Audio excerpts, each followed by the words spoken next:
Hello, everyone, and welcome to the Ignorant Intellectual on Media. Today, I thought we'd do another private sale haul. All the stuff that I got today, well, I'm showing you today, I got off of Kijiji or Facebook Marketplace.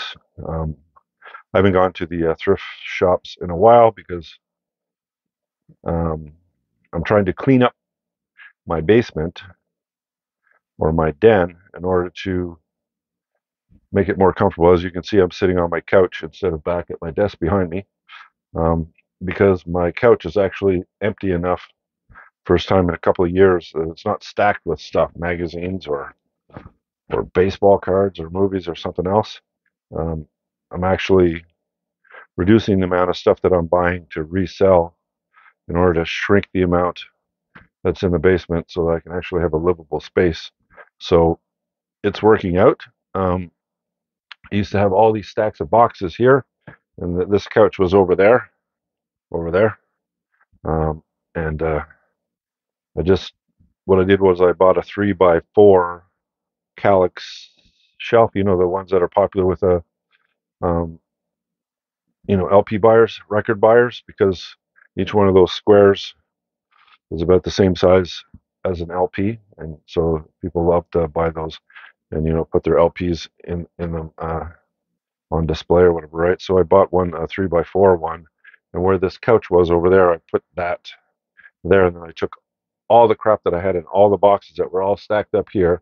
Mostly it was CDs from my CD library that I had taken off um, the shelf so I could fit more movies. I put them all in, those inserts that you can put into each one of those squares. They're like a material, like a cube. Anyways, I stacked all my CDs in there, and then I put them on the in each of the cubes. Now it looks much nicer. I don't know. Should I show you? What do you think? Do you want to see? Okay, let's take a look. Here it is, right there. If you can see it, there's my wife's exercise thing, but there's the Calyx shelf that I did. So those eight, 1, 2, 3, 4, 5, 6, 7, 8, those are all full of CDs. And then I have all my records on top with, like things to hold the records up straight, like box sets of movies or CDs or whatever. And then I have another smaller one, like a 2x4 that's over here. It's if you can see through behind everything there. My son's lazy boy. Well, it's an eight box one there. Well, I have another four, uh, another four of the cubes full of CDs there as well. So basically, it cleaned up all this section that's behind me, right? So it actually freed up the couch. So I took the couch and I moved it over here, and then I built the Calyx 3x4 over there, and then I stacked all the media and everything that I had in boxes over here, stacked up. I put them all in that media unit, and it cleaned up really well. So I'm slowly getting all the stuff out, and I'm just reducing the amount of space I'm using um, to clean it up so I can actually make this more of a livable area. Because my wife was always complaining to me that the basement is uninhabitable. It's just a big dumping ground for all the stuff that I sell or collect, right? And she would like to, bring her friends down here and sing karaoke on the big screen TV and stuff that's down here. So I thought, okay, I'll start doing that. I'll start cleaning stuff up. So now basically mostly everything is either on a shelf, in a cube, in a Calyx thing, or on the coffee table that this my phone, which is doing the video, is on right now. It has a whole bunch of books and Blu-rays and DVDs on them that I'm selling. And once those start shrinking down, it'll be good.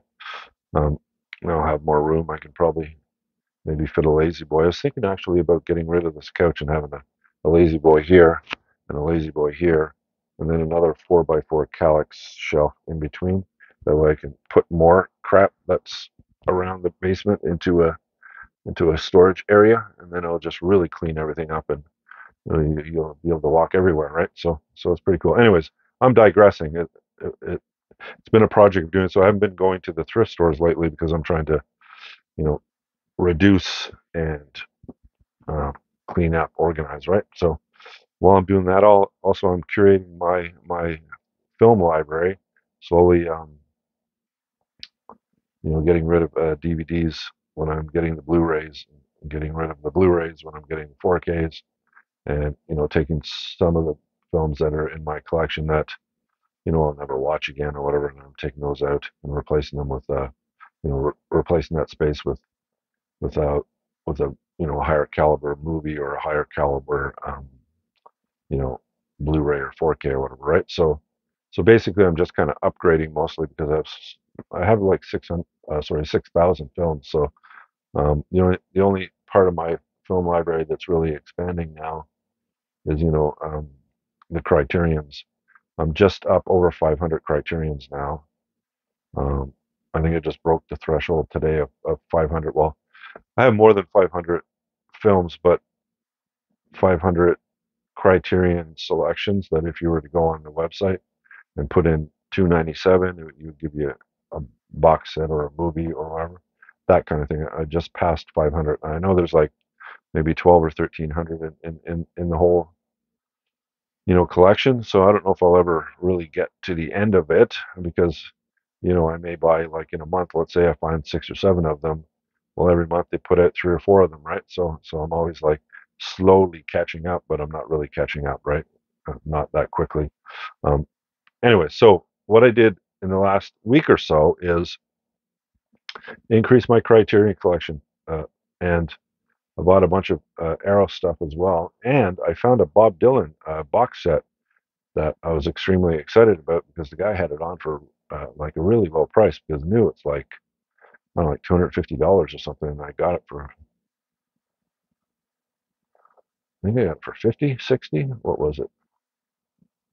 No, I got it for 80. It was like 200 something new, right?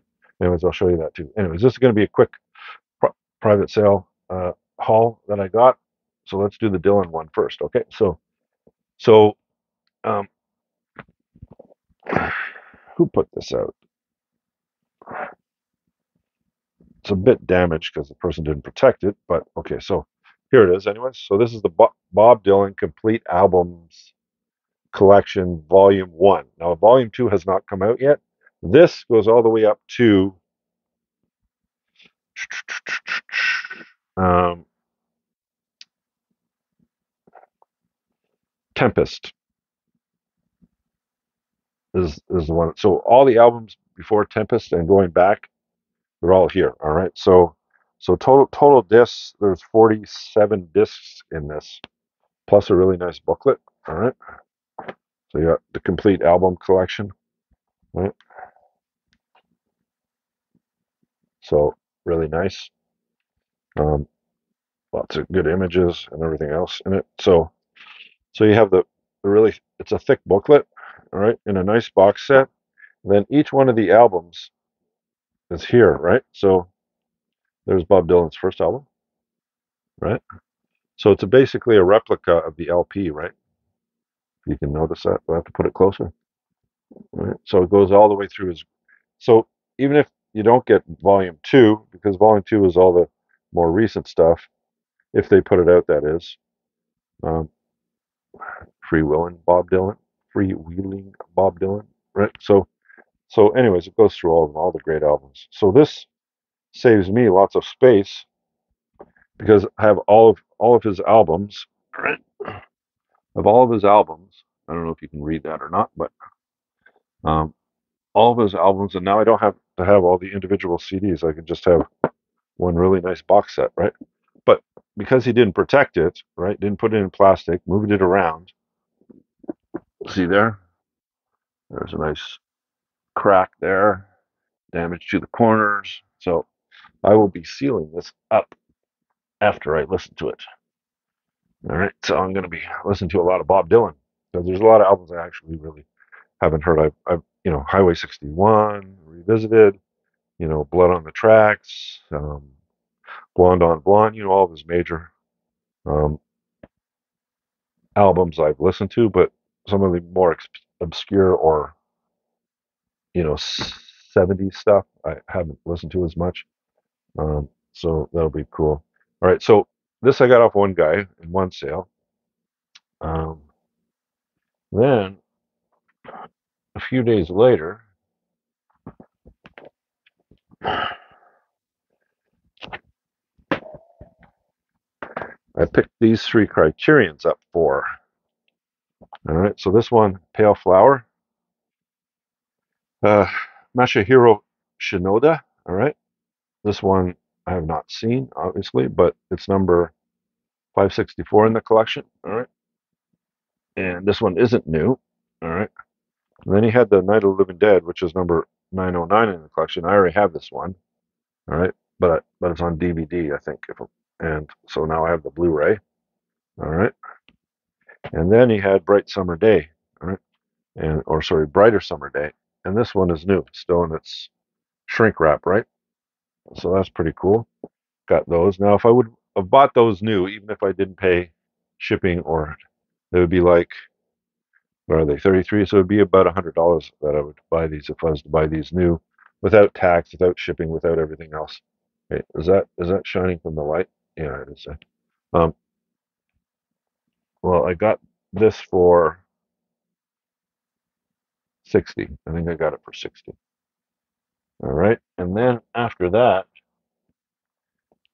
um,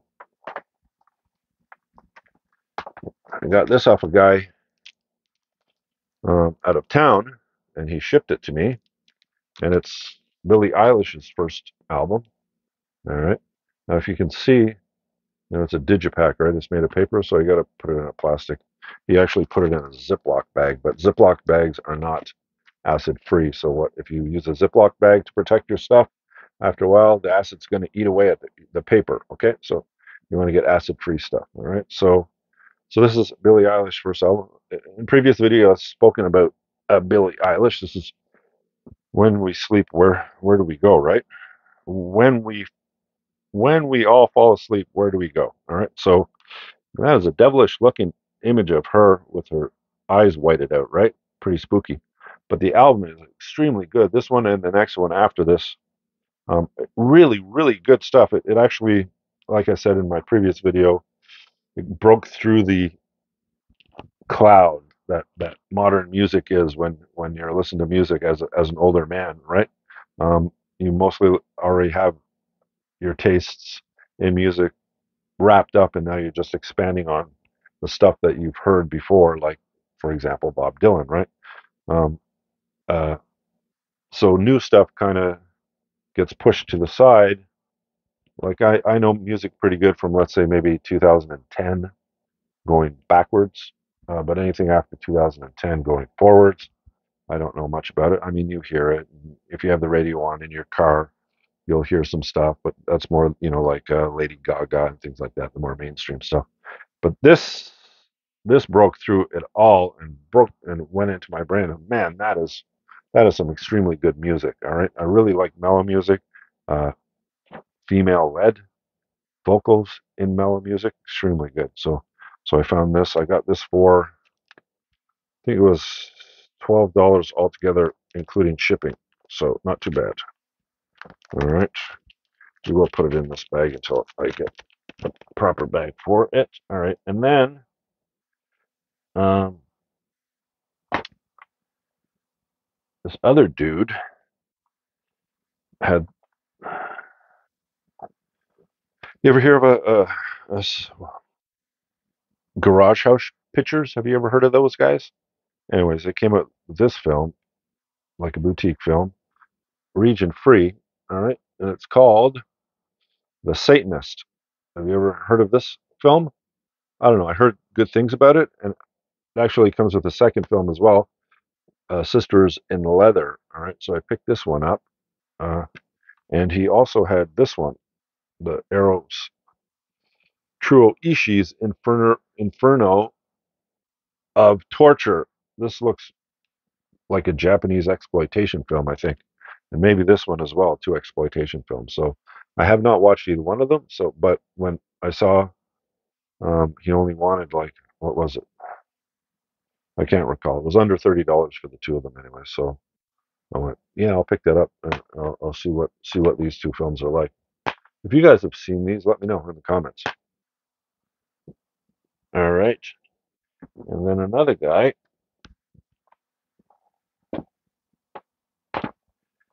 had three Criterions. All right. He had Merrily We Go to Hell. All right. The Awful Truth. All right. So Merrily We Go to Hell is number 1076. The Awful Truth is number 917. All right. And then he had, I did not have either one of those. All right. And then he had the Royal Tenenbaums, still in its Blu-ray case. All right. So this one's new, right? And I have this on DVD, but I didn't have it on Blu-ray, so now I can upgrade. All right. So these three,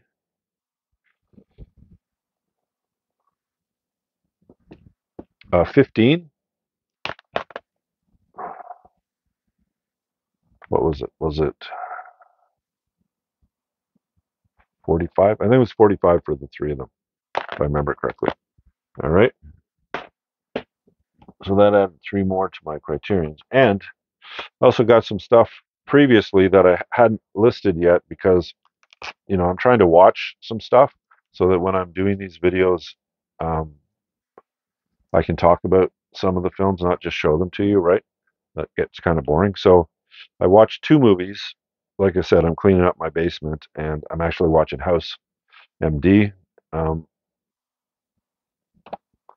going through House, and I think I'm going to do The Big Bang Theory because I just got The Big Bang Theory after that. So I've been watching more TV than movies lately, but I did sneak in two movies, and I'm also watching Ken Burns' History of Jazz. I think I'm on disc 8 of 10, so that should be over, and I'll show you that probably in the next few videos as well. Anyways, I got this one, Enemy of the State. All right, this is a Tony Scott film starring Will Smith, all about how the government can surveil you, right? Okay, so um, basically, it's about Will Smith who happens to get on the wrong side of the one of the directors of the CIA, and he decides to take a vengeance on him. Let's put him that way, because um, he committed a so the CIA director committed a murder on a senator because the senator didn't want uh, to pass a bill that gave the CIA more powers to surveil American citizens, right? So John Boyd, who plays the CIA guy, ends up killing the senator, and it just so happens that there's this environmentalist guy who has a camera, like a slow lens camera. He's photographing the ducks around the pond area that they were at, to see about patterns with that, and he ends up recording the murder of the senator, and then the CIA goes after him, and he ends up accidentally meeting up with Will Smith and drops the video in one of his kids' presents that he bought for can't remember, for a birthday or Christmas or something, and so then they start focusing the CIA and focusing on Will Smith and make his life a living hell. Anyway, so Will Smith, ends up meeting up with this ex-CIA man, and then they take on the CIA, and it's quite fun, quite an adventure. So it was quite fun. It's not Tony Scott's greatest film. It's not my favorite Tony Scott film, but it is one of my favorites. It might be my favorite Tony Scott film. I'd have to think back on all of his different films: Days of Thunder, Top Gun, True Romance. That one was really good. That was written by Tarantino. He directed it. Anyways, this is one of my favorite Tony Scott films. And the other movie that I watched, all right, from 1989, if I remember correctly, all right, and that is Tim Hunter's The River's Edge. And this one is an extremely strange but good film. And it has Keanu Reeves in it. It has who plays the older guy that stays at home because he's uh, it has Keanu Reeves, Crispin Glover from Back to the Future. He plays the dad in Back to the Future. Um, and Dennis Hopper, all right, and a few others. But basically, it's about this dude. this guy, this high school guy, who kills his girlfriend uh, after they kind of fool around, or did he actually sexually assault her afterwards? I can't remember. But he kills his girlfriend right by the river of this California town that he lives in, and so she's naked there, sprawled out on the grass near the river. And then he starts telling all of his friends that he murdered his girlfriend, and brings them all to see her naked there, dead on the ground. And then you figure the average uh, normal person would actually call the cops on the guy, but these friends of his are like, some of them are is like Crispin Glover is like, trying to protect him, and others are like just going on with their blasé lives and not doing anything about it. But then Keanu Reeves ends up, you know, squawking finally, and then anyways, it's quite a psychological film. It's like it's I think it's Hunter's like lament or condemnation of modern young people's lives back in the 80s and early 90s, where there's so much angst and so much apathy, right? So it is a pretty apathetic film, but it's quite good. All right. So if you haven't watched The River's Edge, and this is a Kino release, so over Studio Classics release, so not bad. Not a bad film. All right. And then last but not least, just today, I dipped into my savings because I picked up a good amount of stuff from this one person who was selling it. Well, he wasn't selling it. His wife was selling it for him because he had bought a whole bunch of physical media during COVID, and now he's selling it all. People have nothing to do. They're at home. They're stuck at home. And so what do? They start ordering off of Arrow and Amazon and everything, all these different films to watch. And then, they don't even watch half of them. So then they go, well, now I'm out and about and I don't watch as much movies. Let's get rid of the stuff that's taking up space. And so then they give you a really good deal. Let's put it that way. But like I haven't been selling as much stuff because, like I said, I haven't been going around. I've been trying to clean things up, right? So I had to dip into a bit of my savings to get this, but I should be able to pay it back pretty soon. And what he had was, all right, he had four Criterions, all right.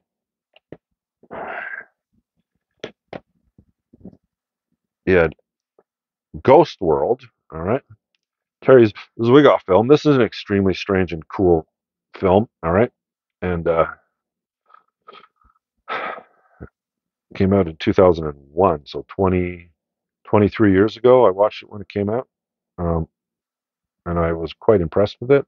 Actually, I have this in uh, in a DVD in my library, but now I got it on a Blu-ray, and it's new. He didn't even watch it, right? So basically new. All right. Um, then he had The Virgin Suicides. This is a Sofia Coppola film, and I have this on DVD as well, but I don't have it on Blu-ray, and I didn't have it in the Criterion Collection. And this is an extremely good film if you have not watched it. About, is it three or four sisters that end up killing themselves,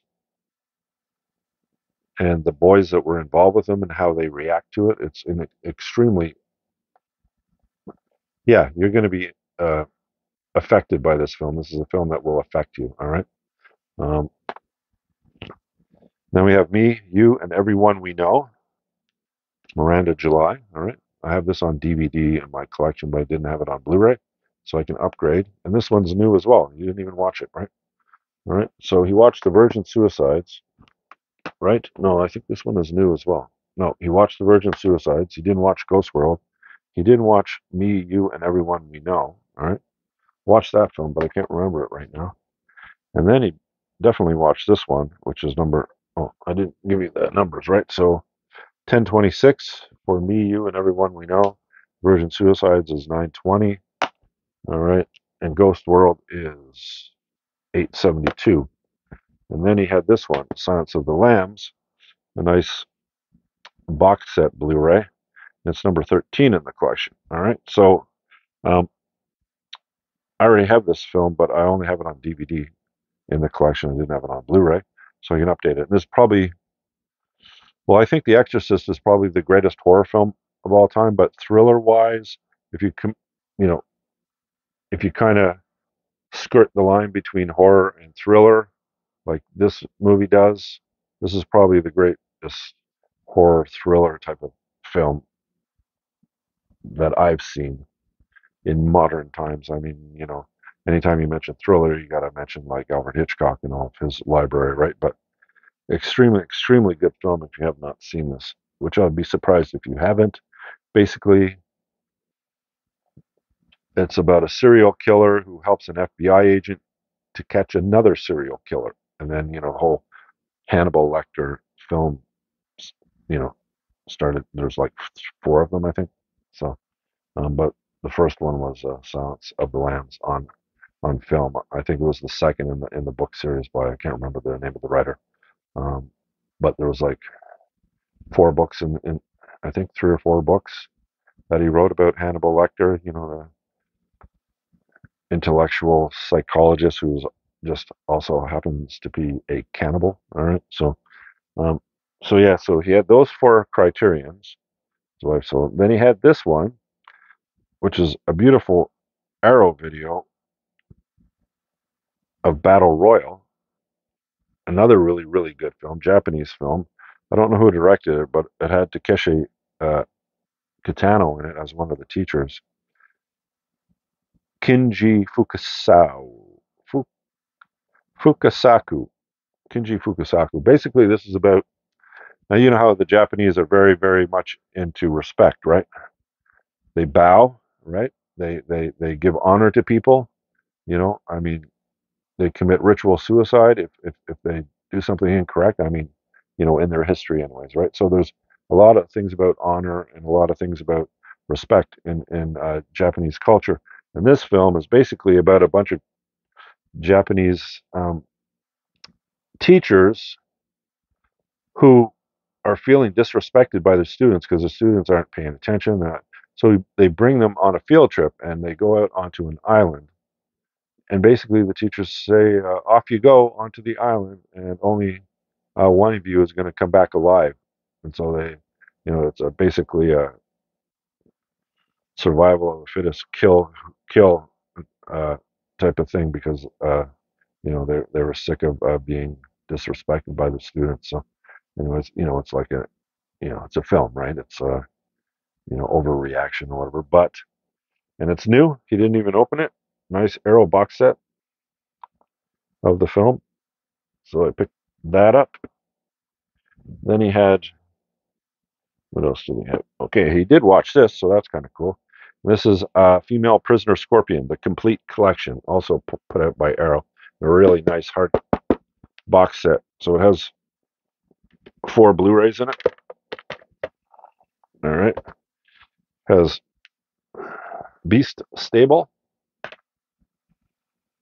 701's Grunge Song, Jailhouse 41.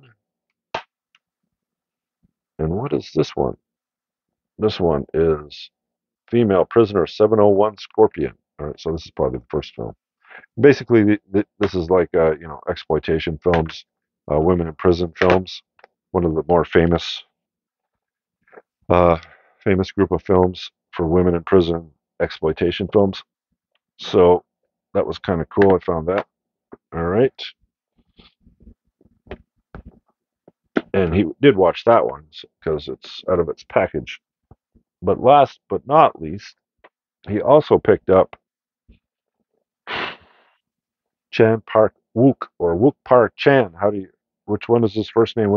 The Koreans, they put their last name first and the first name last, right? So it's kind of, anyway, Park Chan Wook, I guess you call. Anyways, he came out with a film a while back called Old Boy. And then, the Americans made a remake of it, but no. Watch the original Korean film. Even if you don't like subtitles, you're going to be blown away by that movie. It's an extremely, extremely psychologically fuck you in the head type of movie. Um,